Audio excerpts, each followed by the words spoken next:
तेरी रहमतों का कर रहा है मन, शुक्राना तेरी रहमतों का कर रहा।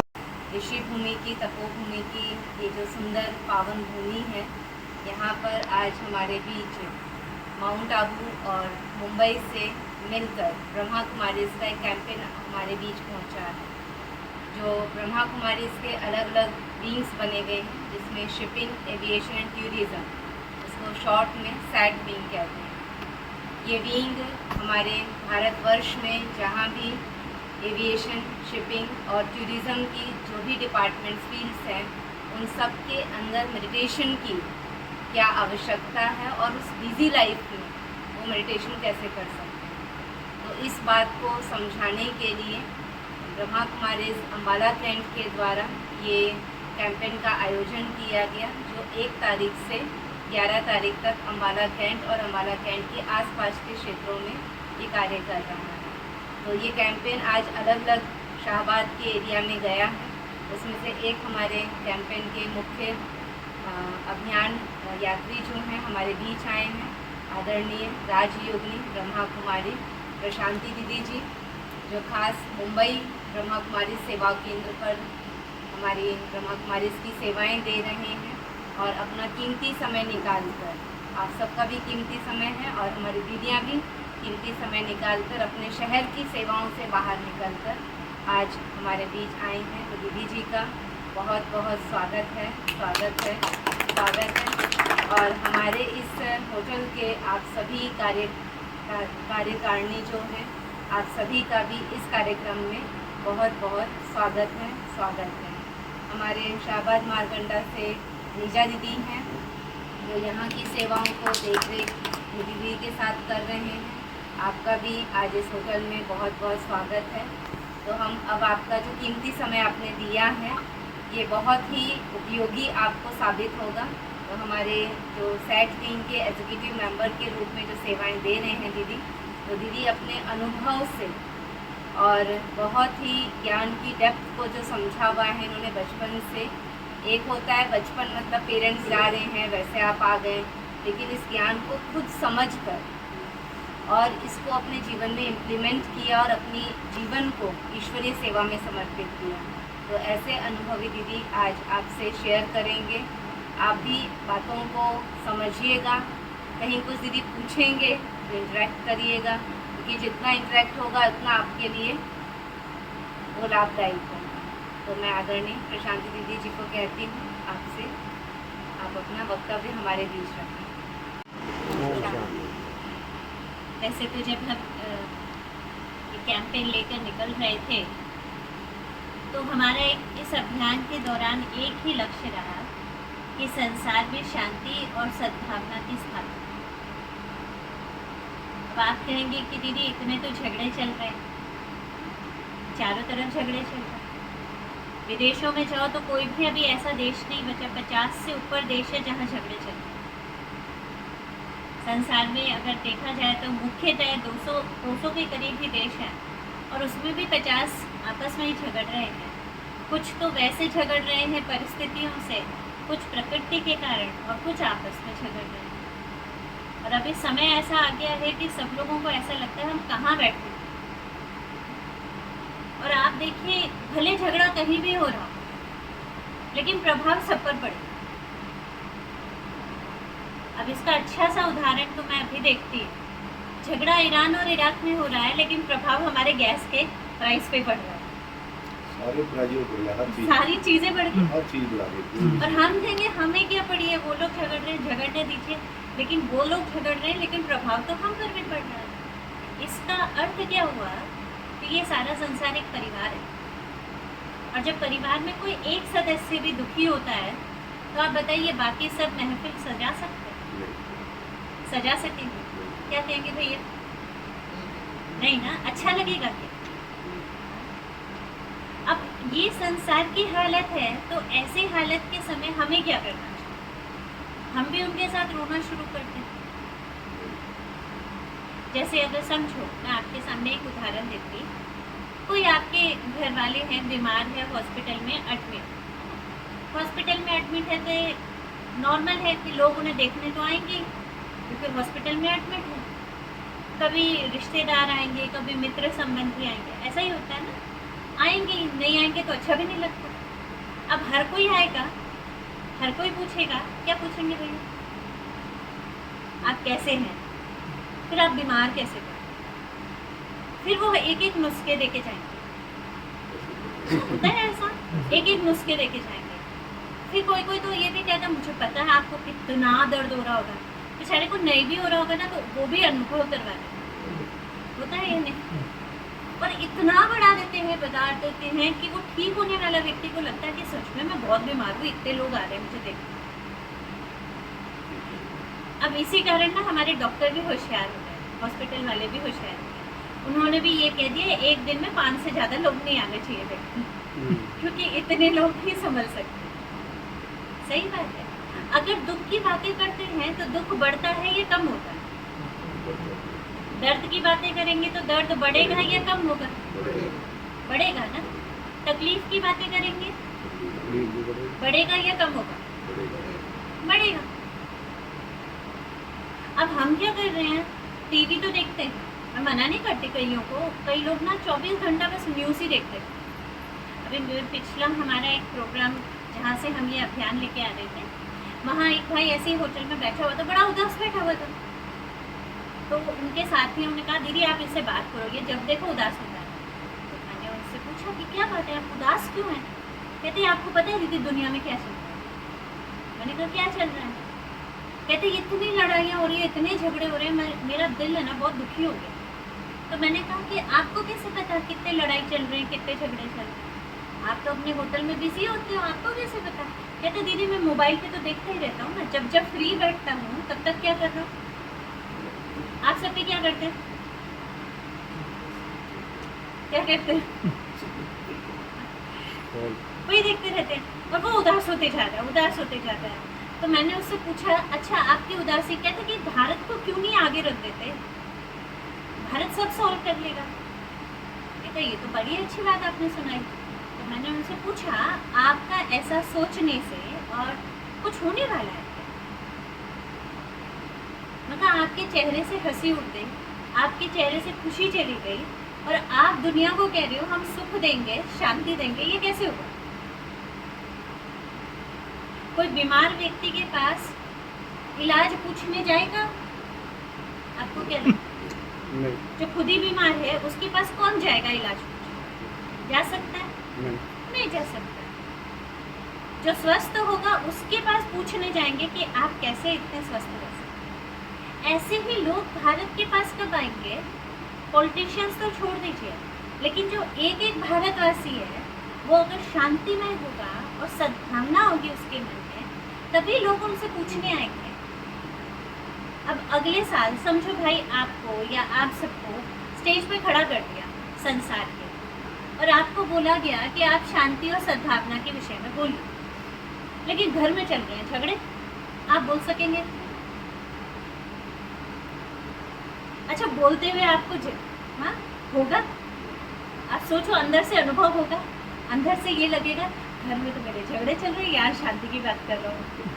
ऐसा होता है या नहीं? तो इस समय जो है ना, संसार को क्या चाहिए, हमें अंदर से तैयार करना है कि संसार को जो चाहिए हम वो उसमें दे सकते। नहीं तो संसार वहाँ से प्रॉब्लम तो हमें दे ही रहा है, गैस बढ़ जाएगा, ये बढ़ जाएगा, अभी थोड़े दिन में कह रही पेट्रोल के दाम और बढ़ जाएंगे, ऐसे कुछ सुनने में आया था, मुझे बता रहे थे। मैंने कहा बहुत अच्छा है भैया, बढ़ जाएगा तो साइकिल निकाल लेंगे, साइकिल निकाल लेंगे तो जिम बंद हो जाएंगे, क्योंकि साइकिलिंग में सारा पैसा हमारी एक्सरसाइज खत्म हो जाएगी। मैंने कहा अच्छा है पेट्रोल बढ़ गया। तो वो भाई कहते दीदी आप कैसे इतना मुस्कुरा रहे हो? मैंने कहा तो क्या करें, समस्या सोच सोच के रोए या समाधान सोच के मुस्कुराए, क्या करें? क्या करें बताइए? हाँ? या तो रोए या तो मुस्कुराए, दो ऑप्शन है, क्या अच्छा होना? अब आपकी फील्ड में तो आप रो ही नहीं सकते है ना, आपके फील्ड में आप रो ही नहीं सकते, क्योंकि आपके फील्ड में कैसा भी होगा आपको क्या करना है? हम बीच में एक फॉरेन कंट्री में गए थे, वहाँ का होटल था, बहुत बड़ा होटल था, वहाँ कार्यक्रम चल रहा था हमारा। तो हम गए थे, वहाँ बैठे थे, जैसे अभी यहाँ बैठे थे तब तक HR उनका होता है, वो बहुत बड़ा मैं समझती हूँ 8 स्टार समथिंग था, तो उनका बड़ा हॉल था, वहाँ पे बैठे थे। मुझे कहा आप 1 मिनट दीदी यहाँ बैठना, मैंने कहा ठीक है। तो वो अंदर गया, तब तक मैंने देखा रिसेप्शन में ना बहुत झगड़े चल। और मेरे साथ जो बहन थी वो थोड़ा जानती थी वहाँ की भाषा, तो वो मुझे कहती दीदी पता है क्या हो रहा है यहाँ। मैंने कहा क्या हो रहा है? कहते एक ही रूम के 3 बुकिंग हो गए हैं। मैंने कहा 1 रूम के 3 बुकिंग? मैंने कहा कोई बात नहीं, तो क्या हो गया? कहते ये 3 बुकिंग एक ही टाइम के हो गए हैं और तीनों अलग अलग हैं, तो इसलिए झगड़ा चल रहा है। मैंने कहा इतने बड़े होटल में रूम ही नहीं है क्या? तो कहते हैं अभी रूम ही नहीं है। लेकिन मैंने क्या देखा, सब तो झगड़ रहे थे। उनका मैनेजर आया, उनके मैनेजर ने कहा इनको मेरा रूम दे दो। 3 रूम नए निकाल के उनको दे दिया गया और बस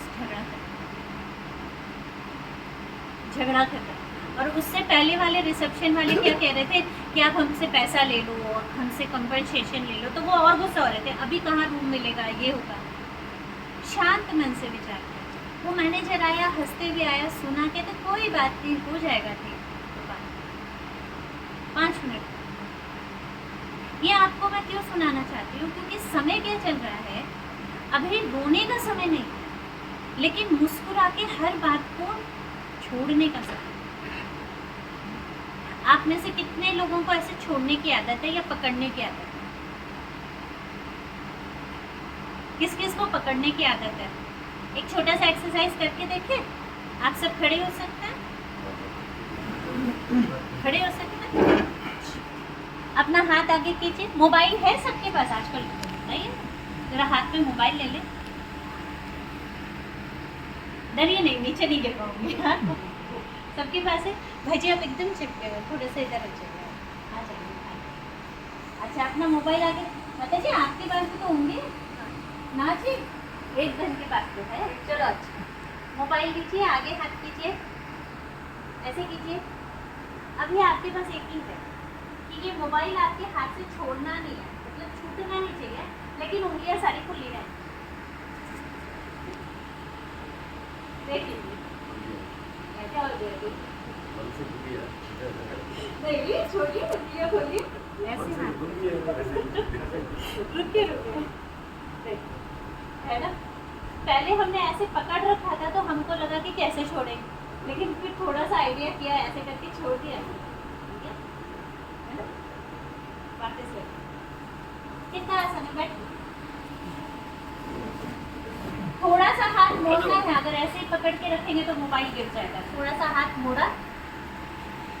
इसी तरह समस्याएं भी ऐसे ही हैं। दिखने में ऐसा लगता है हमने पकड़ के रखी है या उसने मुझे पकड़ के रखा है, लेकिन अगर आप छोड़ेंगे ना वो छूट जाएगा। उसके लिए थोड़ा सा टर्न करने की जरूरत है। इसलिए हमने आज कहना शुरू किया है कि अभी सेवा करनी है, क्योंकि कोई भी काम नहीं होता, वो सेवा ही होती है। परमात्मा ने इस संसार में हम सबको सेवा के लिए भेजा। सेवा ही करनी है, चाहे हम घर वालों की कर रहे हैं वो भी सेवा है, कहीं भी काम कर रहे हैं जैसे अभी आप होटल में कर रहे हैं ये भी सेवा है, क्योंकि हम कुछ दे रहे हैं। जहाँ हम कुछ दे रहे हैं वो सेवा है, वो सेवा ही है। कई कहते हैं घर में तो काम करते हैं हम, नहीं, मैं कहती हूँ काम तो कोई नहीं करता, सब सेवा ही करता। तो जो भी सेवा करनी है ना वो खुशी से करनी, खुशी से करनी है और बहुत प्रेम से करना है। अब ये खुशी से क्यों करना है? क्योंकि जब हम खुशी से सेवा करते हैं या मुस्कुराते हुए सेवा करते हैं तो हमारे चारों ओर ना, साइंस कहता है, एक ऐसा सकारात्मक शक्ति बन जाती है जो लोग हमारी तरफ आते हैं। एक क्रूड करके बता रही हूँ। हम बॉम्बे में थे, वहाँ पर एक रेस्टोरेंट है, वैसे तो बहुत सारे रेस्टोरेंट है, फेमस है बहुत रेस्टोरेंट, और आप अगर उस गली में जाएंगे तो बहुत सारे रेस्टोरेंट हैं। अब उसमें ये व्यक्ति ने भी एक रेस्टोरेंट खोल लिया, तो हमारे संपर्क में थे, तो मैंने उनसे पूछा भैया ऑलरेडी वड़ा पाव के रेस्टोरेंट है, डोसा का रेस्टोरेंट है, छोले भटूरे के हैं, फिर तो इतने सारे रेस्टोरेंट हैं और ये बहुत सालों से हैं, इनको छोड़ के आपके पास क्यों है? अच्छा पिज़्ज़ा बर्गर का भी रेस्टोरेंट है। तो कहते दीदी देखो आएंगे। मैं कहा लेकिन क्यों आएंगे ये तो बताओ। ऑलरेडी इतने सारे हैं तो आपके पास क्यों आएंगे? कहते हैं कि दीदी उनके पास वो नहीं है जो मेरे पास है। मैंने कहा क्या नहीं है? कहते दीदी देखना आप एक 10 दिन के बाद आना।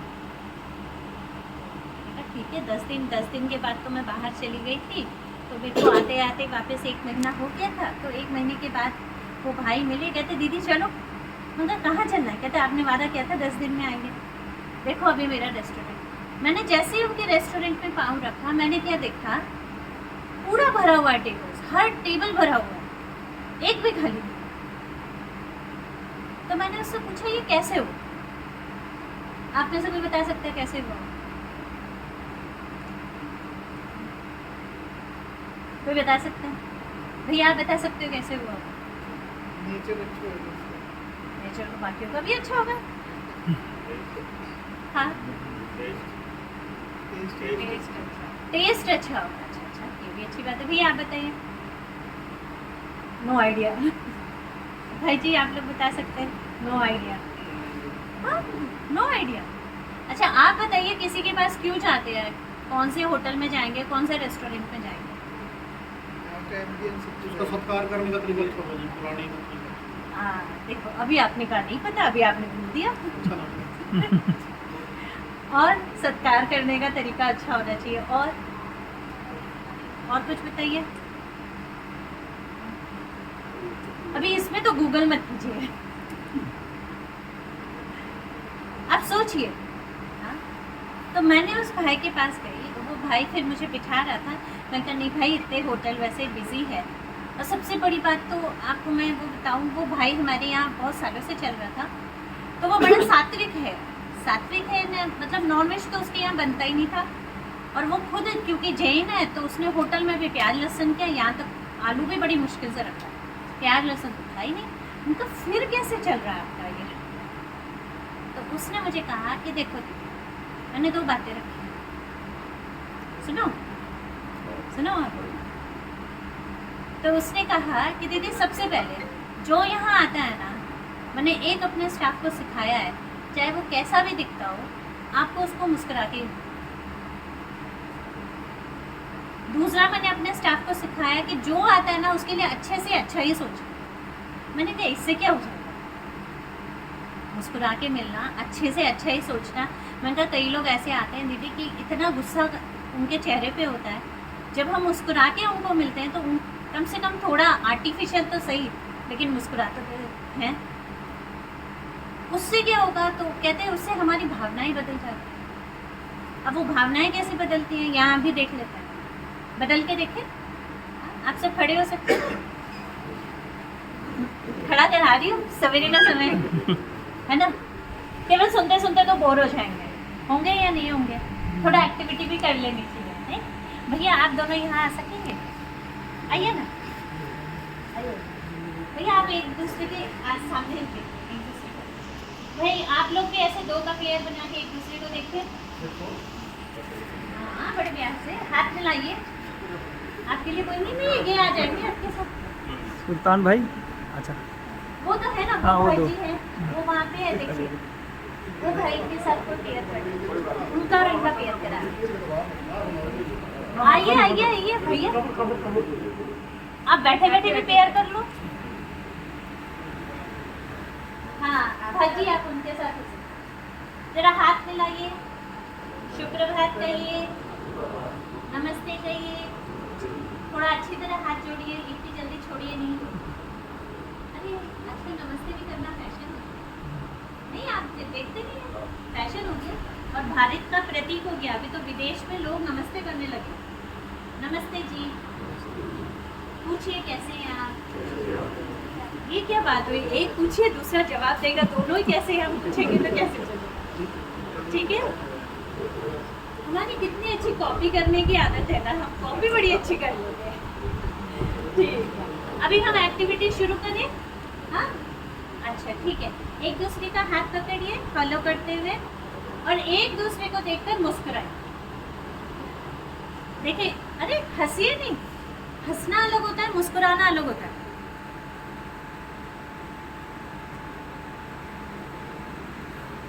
बड़ा मुश्किल है।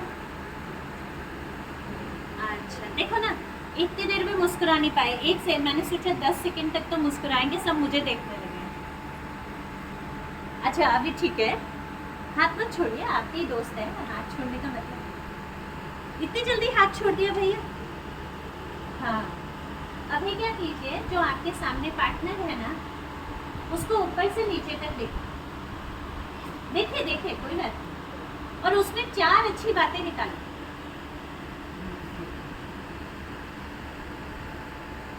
4 अच्छी बातें निकालना, बुरी बातें नहीं सोचना, अच्छी बातें ही निकालना।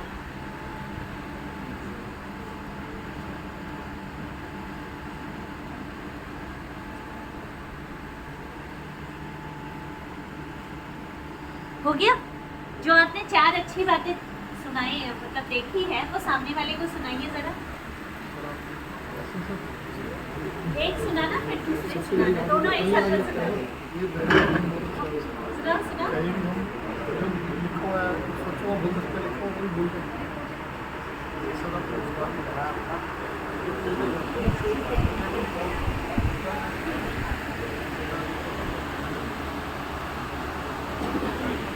सुना दिया?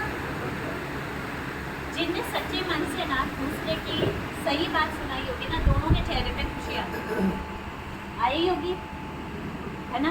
उनको मुस्कुराना पड़ा नहीं होगा, वो खुद मुस्कुरा रहे होंगे। जो इधर उधर देख रहे होंगे ना, उनको फिर मुस्कुराना आएगा ही, उनको और ये भारी लगेगा, ये क्या चल रहा है सोच। क्योंकि किसी के अंदर हाथ छोड़ सकते हैं, बैठ सकते हैं। थैंक यू भैया आप दोनों को, भाई इनके लिए ताली बजा दीजिए, क्योंकि यहाँ आना ही सबसे बड़ी बात होती है। आजकल स्टेज पे आने से लोग डरते हैं। एक बात है, मुस्कुरा वही सकता है जो अपने अंदर है ना दूसरों के प्रति अच्छी भावना रखता है, जिसको हम गुड फीलिंग कहते हैं। अब वो दूसरों के प्रति चाहे कोई भी हो, मैं तो यहाँ तक कहती हूँ कोई मतलब कोई भी हो, छोटा सा बच्चा भी क्यों ना आ जाए, हर एक के प्रति मेरी अंदर अच्छी भावना होनी चाहिए। आपने एक छोटे से बच्चे को देखा है कभी? छोटा सा बच्चा अगर समझो यहाँ भाग के आ गया, आप जानते नहीं पहचानते नहीं, कौन है ये भी नहीं पता, वो आया यहाँ आकर आपको देखने हंसने लगा, आप क्या करोगे? उसको डांट के भगा दोगे? कौन है पता नहीं कहाँ से आ गया, ऐसे कौन कौन भगाएगा? अच्छा वो बम लेके आया होगा, क्या पता, मुस्कुरा रहा है हमारे पास आके, ऐसा कोई सोचेगा? या केवल मुस्कुराएंगे और ये उसके साथ खेलना शुरू कर देंगे? हाँ या ना? अरे कोई बोल ही नहीं रहा। हाँ जी, नाश्ता तो किया ना सबने। अब सोचो एक बच्चा जब आ रहा है जिसे हम जानते नहीं हैं पहचानते नहीं हैं, बिना कारण ही वो हमारे साथ मुस्कुरा रहा है, खेल रहा है, कोई कारण भी नहीं है, और हम भी बिना कारण उसके साथ क्या कर रहे हैं? हंस रहे हैं, खेल रहे हैं, ना जान ना पहचान। तो ये बताओ क्यों होता है? क्योंकि बच्चे के मन में कोई दूषित भावना नहीं है, क्योंकि वो भावना उसके अंदर नहीं है, हमारे अंदर भी नहीं है। अब हम तो यही कहते रहते हैं वो हमारे लिए ऐसा सोचता है, वो हमारे लिए ये सोचता है। सोचने दीजिए ना, वो उसकी सोच है, मेरी सोच क्या है? मेरी सोच क्या है? अब आप सोचना इसको, इस पर ना एक छोटी सी एक्टिविटी हमारी प्रीति बहन आपको कराएं। आइए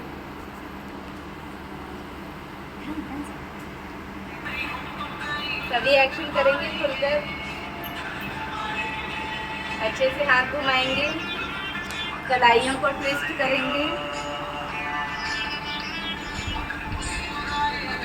मुस्कुराकर सभी करेंगे।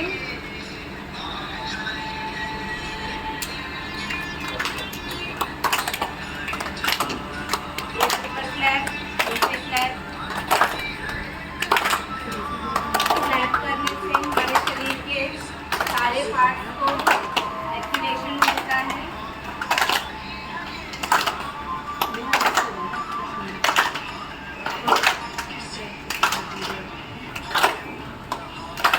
खड़े होंगे सभी, लेफ्ट राइट, हमारी आर्म की एक्सरसाइज हो रही है साथ साथ।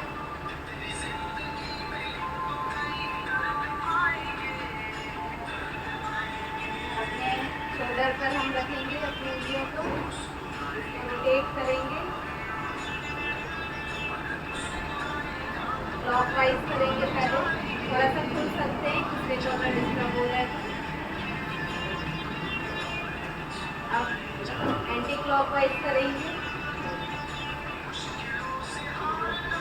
मुस्कुराते हुए। कंडीशन ये है, आगे हाथ करेंगे,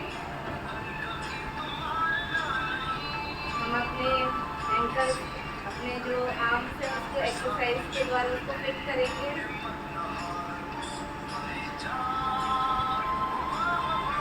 मुस्कुराते हुए, किसी की मुस्कान कम ना हो।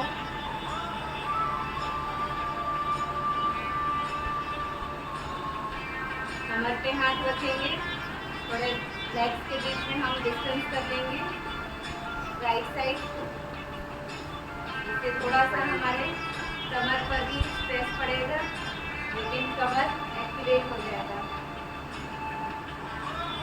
मुस्कुराते हुए,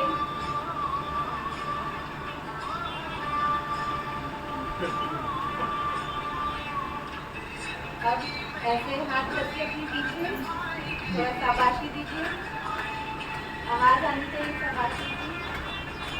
वेरी गुड, एक्सीलेंट। मुस्कुराते हुए